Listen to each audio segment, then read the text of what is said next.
It's not about Jesus. Okay, Christian interpretation has read the binding of Isaac as the prefiguration of Jesus basically forever. There is so much in here that looks like the story of Jesus, after all, right? We've got a father sacrificing his son. We have the sacrifice happening on the third day. We have the wood being placed on Isaac's shoulders.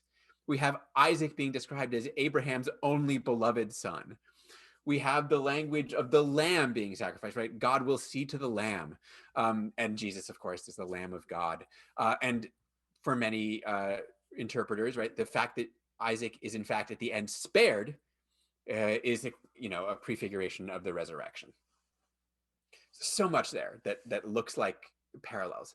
So let me go sort of big picture first. There's nothing wrong with interpreting the Hebrew Bible this way. Right? I'm never going to be the person who tells you that you cannot read this story or Isaiah famously, or Jonah or any number of other stories. I'm not going to ever say you can't read that as being about Jesus. Right? There's nothing wrong with interpreting the Bible this way. Everyone in a biblically oriented faith community does this kind of thing. Right? Everyone makes the biblical text relevant to their own story and their own beliefs. This is how interpretation has always worked.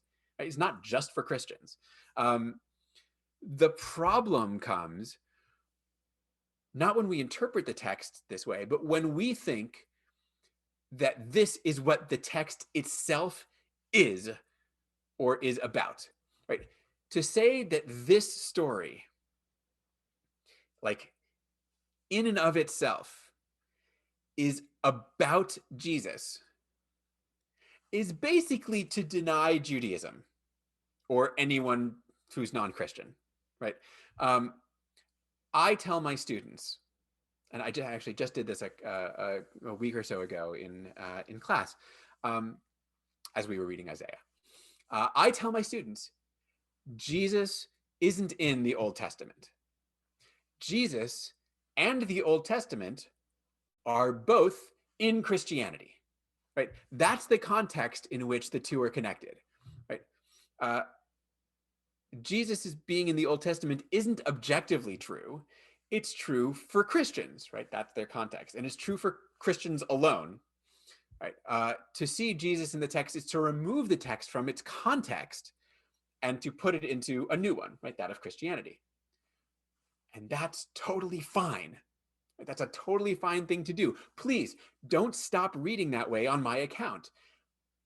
Just be aware when we're doing it, right? That we are reading the text through a particular conscious lens, right?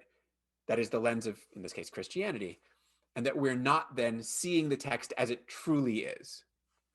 Okay, let me now go one small step farther, and this step might push buttons a little bit even more.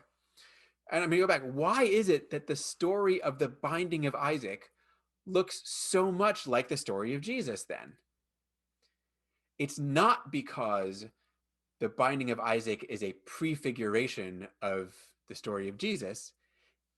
It's right, actually the other way around, right? The early followers of Jesus were, of course, Jews. And it was their task, their mission, right, in order to make this convincing, this new trajectory of their faith convincing. It was their mission to link Jesus and what they were saying about Jesus with their own Jewish heritage. Right? They saw Jesus, as we all know, as the fulfillment of ancient prophecies and texts, which is to say, the story of Jesus, right, the story that they told about Jesus is built on paradigms from the Hebrew Bible and on generations of its interpretation among Israelites and Jews. So it's not that Genesis looks like Jesus, it's the other way around. I don't want to go too far down that road. Just want to keep our minds clear on this. This that we're reading for today is an ancient Israelite story from the Hebrew Bible, and interpretations that take it to be something else, Jewish or Christian, are just that, right? They're interpretations. And I just want to make sure that we're not eliding the distinction between interpretation and text.